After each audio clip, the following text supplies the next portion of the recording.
So we have this beautiful walnut table, live edge piece. It's got multiple coats of oil, and I think it's got a little butter on it as well. I can't remember what I finished it with, but I want to take it home and I just want to polish it out. And what I'm going to do here is just to demonstrate my foam pads that we have on our website. These are 3,000 grit foam finishing pads. This one's rated about a 3,000. We call it our number 3. And I'm just going to lightly hit the whole piece with it and then put a coat of oil on it, refresh it. It's got a few defects and dents and bruises in it from being in the shop here. But it's going to make it look pretty, and it already is pretty, and then bring it home tomorrow. So just figured I'd share this with you guys and show you these 1, 2, 3 finishing pads. And this is the 3,000 grit.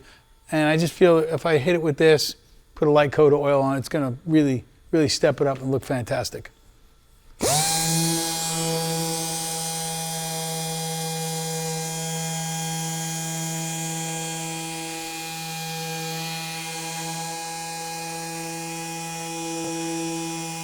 So I'm not really abrading aggressively here.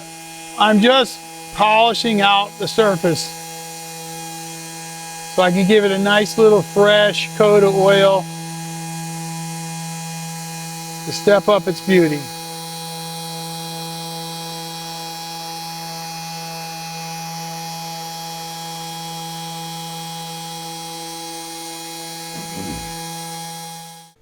So this is a Dynabrade 6-inch 3/32 stroke sander, finish sander. So we have three different versions of this sander. We have the 3/8 stroke, the 3/16, and the 3/32. This is the sander I will be using for fine finishing and polishing.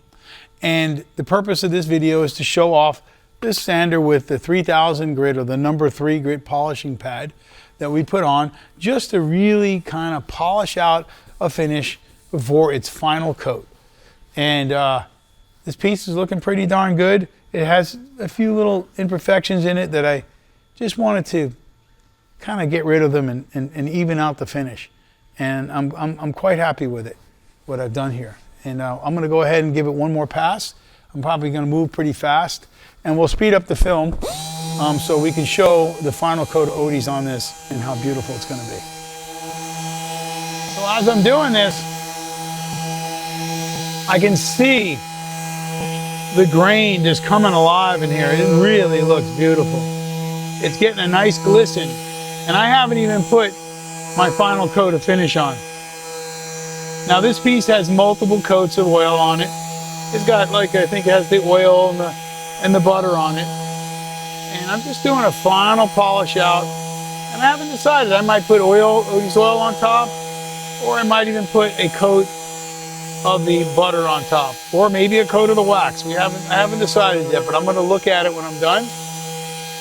And the purpose of this is just to polish it out, even out the finish before I bring it home.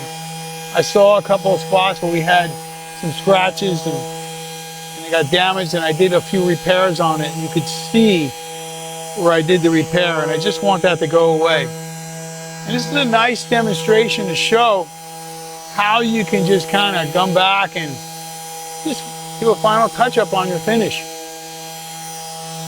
It doesn't have to be a one-and-done system like other brands. This is something you have the versatility. You can do one and done.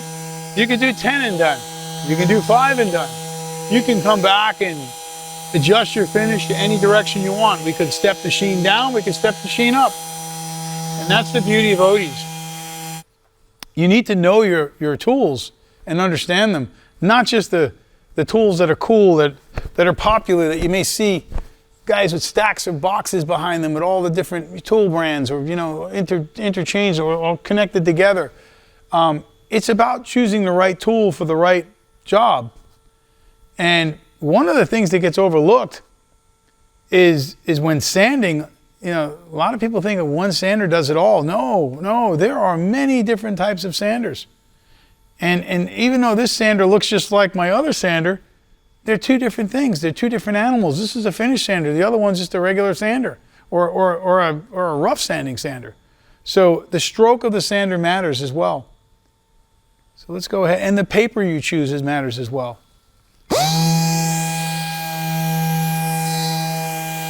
You can't just walk into the hardware store and buy some 400 grit sandpaper and expect to get a proper 400 grit sanding. You need to have all the sandpaper before the 400. And you need to make sure you didn't skip any grits. And you need to make sure the quality of the sandpaper is right and the medium of the sandpaper is right for the job that you're doing. And then you need to make sure you're using the right sander for the right job. And some of you might be watching, he's not wearing a mask, he's not using a dust collector. Well, there's no dust here. There's none. I mean, none. I am just polishing out this finish, trying to get rid of a blemish here that when I did a repair here, there was a gouge in the table, something got dropped on it, and I got rid of it, but I can see the difference in the sheen quality, so I'm literally working it out, and then while I'm doing that, I'm polishing out the whole piece. And it's coming out quite nice. I'm going to be happy with this when I'm done.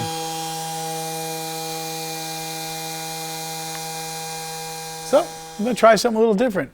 I've got a number 3 polishing pad here. It's literally abrasive pad. It's about a 3000 grit. And I'm going to stick a little bit of wax on it. And I'm going to work the wax in with this pad. So I already polished out this piece, and I decided I don't want to put another coat of oil on. I like the way it looks. I'm just going to put a very light coat of wax on, but I'm going to do it with my Dynabraid finish sander and see how it comes out. I think it's going to be quite nice.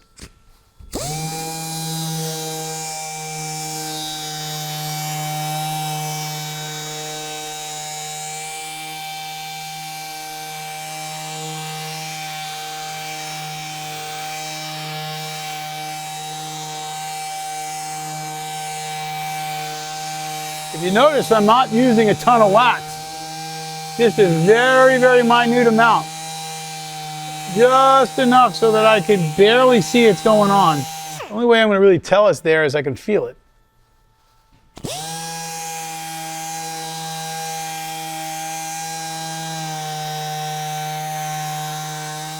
I don't advise everybody doing this for their first time. I actually advise people doing it by hand at first. But this is a good demonstration to show you can do it with a really, really fine pad, or even a microfiber pad or a foam pad.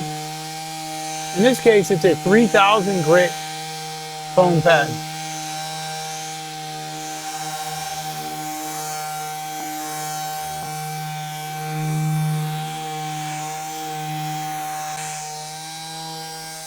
The only drawback to doing it this way is your pad will have a tendency to hog up a lot of your wax. It'll get too deep in there, and you don't really want to use too much wax, but we're going to try this. I really find that doing it by hand is actually quicker. The machine sometimes can get in your way.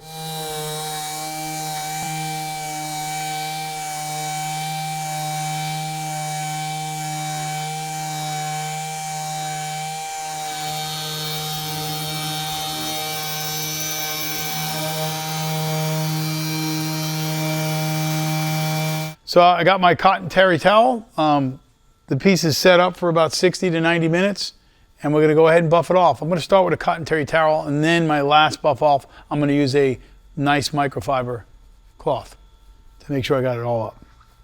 So I like to go in the direction of the grain for my initial buff off. Because I use so little wax on this, it's very easy to buff off. It's not that difficult. So my initial buff off is the direction of the grain, getting all that excess wax off the surface, pulling it out, all the grain structure of the wood, only leaving behind what's already bonded and linked itself with the wood and the previous coats of finish. And man, it's already slippery and slick. I think I'm going to be very happy with this. The benefit of the machine is once you get the hang of it, you really can get that wax to melt into the surface, and that's kind of nice. But I'm not an advocate for always grabbing the machine. You really need to understand the products first and understand how far they really go and how little you're to use.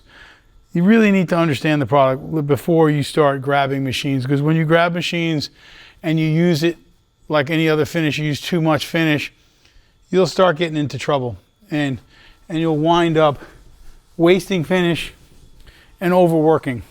Now, I'm looking at it and my towel got pretty dirty. See, there's a lot of wax there. Didn't look like there was, but there really was a lot of excess wax that had come up.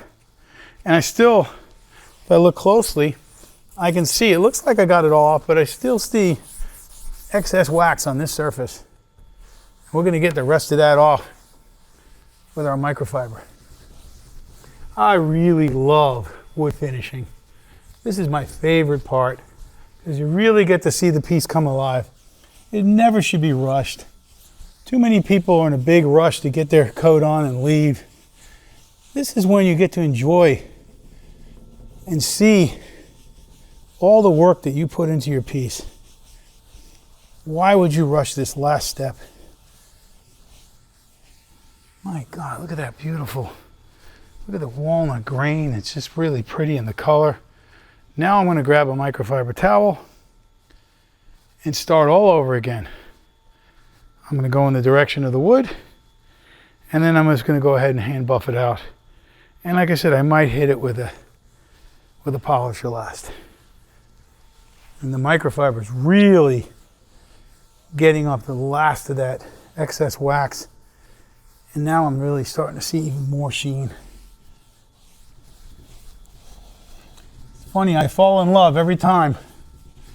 Every time, on every piece. Every time I get to the final polishing out, I fall in love with that piece.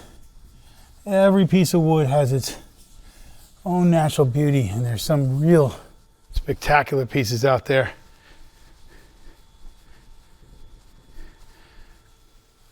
And you really should choose your woods wisely. There's some woods that you just, you're not going to get this out of, but, and this is not the most perfect piece of wood, but it is really pretty. It's got a nice rustic character to it, and quality to it, but I do love it. This one resides in my home, and it's simple. The design is simple. I left the edges the way it was cut from the sawmill, the chainsaw cut it. I left everything the way it was. All I did was flatten it, sand it, and put two simple bases on it. And I just like it for what it is. I even left the bark on. The bark was really stable on this. That's something that I don't normally do because it's very rare I find something with stable bark. And the bark was stable on this that I was able to leave it. And wow, what a beautiful piece. I'm actually happier than I thought I'd be. And I might let this sit up for a little while, and I might hit it with my blind tool bonnet. We may record it, we may not. That's where you have to be careful. You don't want to burn it. You don't want to hit it too hard. You don't want to put any pressure on it. You just want to get it to polish out a little bit more where that wax is set up, but actually it might not even need it. It rarely does. Wow. Well, thanks for joining. If you like this kind of thing, subscribe to our channel, and we'll be doing this regularly. Thank you for joining.